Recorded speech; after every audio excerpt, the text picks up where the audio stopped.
Okay, so I'm going to start doing a deck tech on my black-red Reanimator list that I'm going to be lending one of my friends for GP Richmond for Legacy. So what we're going to do, we'll go over the main board first, and we'll go over the sideboard and kind of the abomination that I've created that's done pretty well online. So we have the 4 Lotus Petals, we have 12 lands, 2 bad lands, a Bayou, a Scrub land, 6 fetches, and 2 swamps. I'm trying to find a way to fit a 7th fetch in, just to make sure that I have them to get either the Scrub land or the Bayou that I'm going to need. 4 Dark Rituals, 4 Entombs, I don't know, so it keeps moving. 4 Faithless Lootings, 4 Reanimates, 3 Thoughtseizes, 2 Animate Deads, 2 Collective Brutalities, 4 Exhume, and a Pyroclasm in the main board. 3 Simian Spirit Guides, 3 Unmasks, a Sire of Insanity, 4 Chancellor of the Annex, an Elishnorn Grand Cenobite, 3 Gristlebrand's, and a Tidespell Tyrant. I try to keep my threats pretty diverse, to some extent, so I'm kind of going to go over what all of these do, just for those that don't know. So the Lotus Petal is sacrifice it and add 1 mana of any one color to your mana pool. You can use it as a mana source, means it can't be interrupted. Costs a 0 mana artifact, just for acceleration. The split on the lands, 2 bad lands for the red, 2 swamps for just black, the Scrub land for the sideboard cards, the Bayou for the sideboard cards, but they both add black, which is necessary, and then 6 fetches. Dark Ritual, add 3 black mana, so it ramps you. 4 Entombs, you get to search your library for any card, put that card into your graveyard, and then shuffle your library. It's an instant for 1 black, so it's really nice. The Faithless Looting is draw 2 cards and discard 2 cards for 1 red, and you can flash it back, so you can do it again, exiling this card from your graveyard, and you can do the same thing. 4 Reanimates, kind of like the main purpose of the deck is to put the creature card from the graveyard into play, and you lose life equal to its casting cost. 3 Thoughtseizes are just for disruption. You can also Thoughtseize yourself to get your creature into the graveyard quickly, and then reanimate it, or exhume it, or animate dead, as we'll go on. 2 Animate Deads. I dislike this one more than all the rest because it's an enchantment, and they can just blow it up after you've reanimated, so it's kind of an annoyance. It's the same thing as reanimate, except you don't lose life, and it just gets a -0, -1. 2 Collective Brutalities. This card is a newer edition. So it's 2 black and it has Escalate, which means you can discard a card. You pay this at the time you cast it, and then you can choose multiple modes. You can only choose each mode 1 time, though. So the first mode is target opponent reveals his or her hand, you choose an instant or sorcery card from it, and they discard it. The second mode is target creature gets -2/-2 until end of turn, and the third is target opponent loses 2 life and you gain 2 life. So this lets you throw your threats, your creatures, into the graveyard for free. And even if it gets countered, it doesn't matter, it's just an automatic, like just a discard outlet. It lets you strip out counter spells from them, it lets you kill things like Deathrite Shaman, which can eat your graveyard away. It does a lot of work against like Burn, if you're up against that matchup.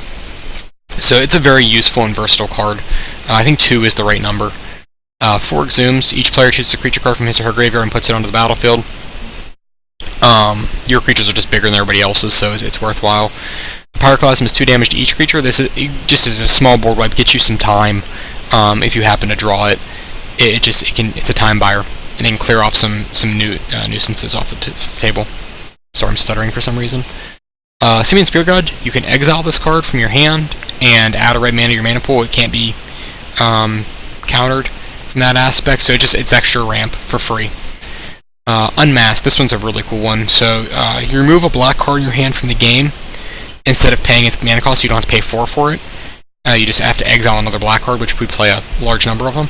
And then you look at target player's hand and choose a non-land card from it. That player discards it. So you can use this on yourself to get one of your threats, same as Thoughtseize. It does the same exact thing as Thoughtseize does, just you don't lose life and you lose a card instead. But it's a quick way to either, it's free interaction for your opponent to make sure they can't stop you, or it's a quick way for you to get your stuff into the graveyard for free. So if you have Unmask, Thoughtseize, land, a creature, and an animate or a reanimate, you can go turn 1 and put something into the battlefield just with those 5 cards. So this deck is very, very aggressive, and it explodes off turn 1, basically. So now we'll move into the threats and what they do. So Sire of Insanity is each player, at the beginning of each player's end step, each player discards their hand. So if you play him on turn 1, nobody has a hand. So he's very high risk, high reward, because if they can't answer him, you're just playing off top of the deck, and then they're stuck with, basically drawing Path to Exile or Bust, if they have it. So he's very useful in that aspect. He's definitely a fun of, and he can take over a game on his own. 4 chance for the NX. This card is just bonkers. You may reveal this card from your opening hand. So before the game even starts, the pre-game effect. If you reveal this card from your hand, each opponent, when they go to cast their first spell for the game, they counter it unless they pay 1 more. So it's like a force spike for any spell they cast, as long as it's their first one. So like I know when I played Eldrazi a lot, and I saw this card come up, you would just throw an endless 1 for 0 into it, just let it get countered, and you could cast your first spell. So there are ways around it. It costs them a card to get around it, but it's a great turn 0 effect. They can stop people from force willing you opening turn. And then once you reanimate it, it is a valid reanimation target. It's a 5/6 flyer. That's nothing to sneeze at. And then whenever opponent casts a spell, counter the spell unless they pay 1. That's a static effect. It stays there at all times as long as this card is on the battlefield.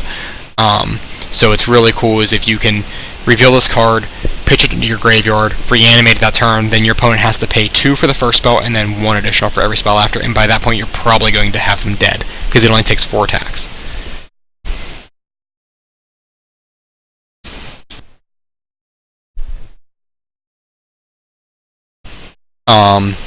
The next one is Elish Norn.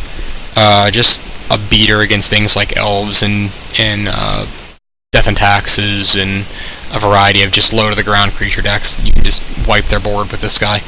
It pumps yours. It's a 4/7. That's nothing to sneeze at. It kills in 5 turns. Other creatures that your opponents control, or creatures your opponents control, get -2/-2. Creatures you control get +2/+2. It's really nice to pair with Gristlebrand, because then you pay 7, you're still up life, which is pretty cool. You have the 4 Gristlebrands, or the 3 Gristlebrands in my list. I wanted to divvy it up. I like the Elish Norn, or the Sire of Insanity is the 4th Gristlebrand, because if they surgical extract him, you still have other threats to go with that are going to win you the game pretty easily. I was playing a Grave Titan, but I've cut him out since. I think that there's this value area is where I want to be at. So pay 7 life, draw 7 cards is what he does, and he's a flying lifelinker. And then Tidespout Tyrant. Whenever you play a spell, creature, enchantment, instant, artifact, whatever, whenever you play the spell, you return target permanent to its owner's hand. So if you get him out turn 1, you can keep them landlocked for the rest of the game. You can, bounce their land every single time you cast something. If they play 2 things in a turn, you can play 2 spells and bounce them both back to their hand. He's a 5/5 flyer, so he's really good as well. Onto the sideboard. This is where my deck becomes more of the abomination, and the main board is pretty set. Play an Underground Sea and a Volcanic Island, just 1 of each. And this is for setups for, I play 2 of Show and Tell and 2 of Sneak Attack, so I kind of go into a Sneak and Show sideboard. Blue-Black Reanimator used to go into the Show and Tell sideboard. I think it's ridiculous not to look at this because of the fact that there's a lot of graveyard hate, and we have some answers for that kind of stuff, which I'll go into. There's a second Pyroclasm in the sideboard. There's a Massacre, which this is mainly for like Death and Tax. It's an increasingly popular deck. If an opponent controls a plains and you control a swamp, everything is a swamp of ours except for Volcanic Island out of the sideboard. You can cast this card for free, and all creatures get -2/-2, which is going to just destroy their board for the most part. They don't have very much they can live through this. And then 2 Fairy Macaques. This is for the other graveyard decks. You can exile their thing on turn 0. It's uncounterable, and you're able to interact and then bring yours back. And then the 2 Show and Tells. So each player puts an artifact, enchantment, creature, or land from their hand into the battlefield for 3 mana. This is definitely a good card. Their deck's built around it. I have 2 Wear Tears, so you can pay both sides. You can play one side or the other. It doesn't matter. You just have to spend mana for it. So Wear lets you get rid of enchantments, or Tear does. I'm sorry. For 1 white, you can destroy target enchantment. For a red and a colorless, you can destroy target artifacts. So the things we're looking at are like Rest in Peace, Grafdigger's Cage, Leyline of the Void. These kinds of things are definitely issues for us. There's also like Phyrexian Revoker out of Death and Taxes is annoying. You can get rid of those kinds of cards as well with the artifact side of it. Also, looking at like Ensnaring Bridge, if you don't have a Tidespout Tyrant to get rid of it, it becomes a problem. So it's just another option to get rid of stuff. There's more troublesome artifacts as well, but those are definitely some big ones. So I play 2 of those, and that's where the Scrubland is for in the main board. I don't want to sideboard a bunch of cards.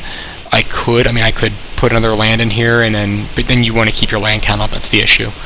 The 2 sneak attacks, so for 4 red, you play the enchantment. For 1 red, you choose a creature card from your hand, put it onto the battlefield. It has haste, which means you can attack with the turn you put it in, and then you sacrifice it that turn. So it puts it right into your graveyard, where you want it to be anyway.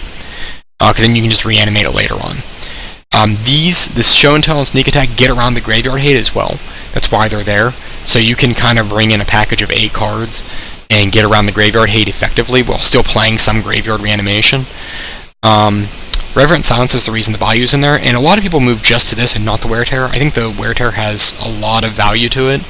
There's less artifacts that are troublesome than there are enchantments, so I can understand that.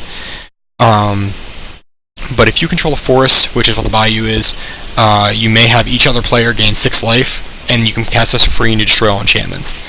And then the last card is Iona. When she enters the battlefield, you choose a color. This is great for monocolored decks like Elves, Burn. There's Death and Taxes even. You put her onto the battlefield, and so if you're playing in Death and Taxes, which is a mono white deck, you choose white, and they can't cast spells of that color anymore. They can still vial stuff in, but what they're going to vial in is not going to be nearly as beneficial as Iona is. So this is kind of where we're at with this. So that is the deck tech, and I hope you enjoyed.